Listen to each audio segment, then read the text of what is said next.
রাস্তা এবং অসংখ্য প্রতিষ্ঠানের ভবন নির্মাণ করেছি।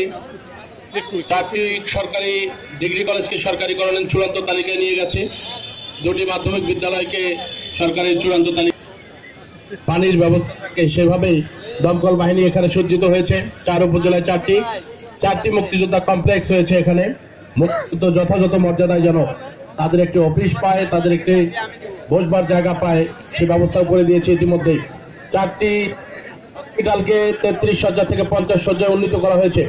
অসংখ্য মুক্তিযোদ্ধার বাড়ি দেওয়া হয়েছে এবং আমি ইতিমধ্যেই এই 4 উপজেলায় প্রায় 93,000 পরিবারকে বিদ্যুৎ প্রদান করেছি গতকালকে পর্যন্ত। আর মাত্র বিরামপুরের মাটিতে 200টি পরিবারকে যদি বিদ্যুতায়ন করা হয়, এটা আগামীকালকে করা হবে। বিরামপুরে আর একটি পরিবারও বিদ্যুৎবিহীন থাকবে না। তো এই হলো আমার এই 4টি উপজেলায় মোটামুটি একটি ধারণা দিয়েছে। এর মধ্যে রাস্তা, ব্রিজ, কালভার্ট থেকে শুরু করে মাননীয় প্রধানমন্ত্রীর সহযোগিতায় অসংখ্য কাজ হয়েছে, তার চিত্র আপনারা দেখতে পাচ্ছেন। সামনে যে সুউচ্চ ভবনটি দেখছেন বিরামপুর মহিলা কলেজে, এটিও কিন্তু বর্তমান সরকার আমার সময়ে করা। এই ধরনের অসংখ্য প্রতিষ্ঠানে আমরা ভবন দিয়েছি এবং সেই সঙ্গে আগামী যে আমাদের প্রচেষ্টা অব্যাহত রয়েছে, বিরামপুর মিনি স্টেডিয়ামের টেন্ডার হওয়ার পরেও আমরা সেটার কাজ, জমির কিছু ঝামেলা থাকার কারণে আমরা কাজটা সম্পন্ন করতে পারলাম না। আজকের এই খেলার মাঠ থেকে আমি ঘোষণা করতে চাই উত্তর বিরামপুরের মাটিতে একটি মিনি স্টেডিয়াম আমরা বাস্তবায়ন করবো ইনশাআল্লাহ।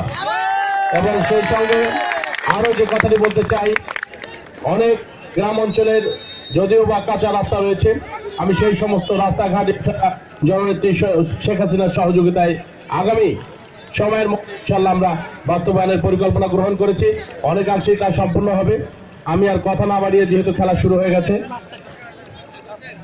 মাটিতে টুর্নামেন্ট আমরা করেছি এবং বিরামপুরে হচ্ছে, ঘোড়াঘাটে হয়েছে, হাকিমপুর বাদ আছে।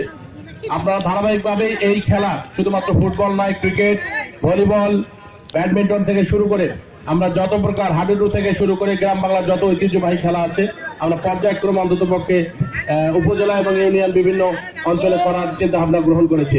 আর বিরামপুরের জন্য এর চেয়ে বড় চমক ইনশাআল্লাহ আগামীতে অপেক্ষা করছে। খেলাধুলার মাধ্যমেই বাস্তবায়ন করবো ইনশাআল্লাহ।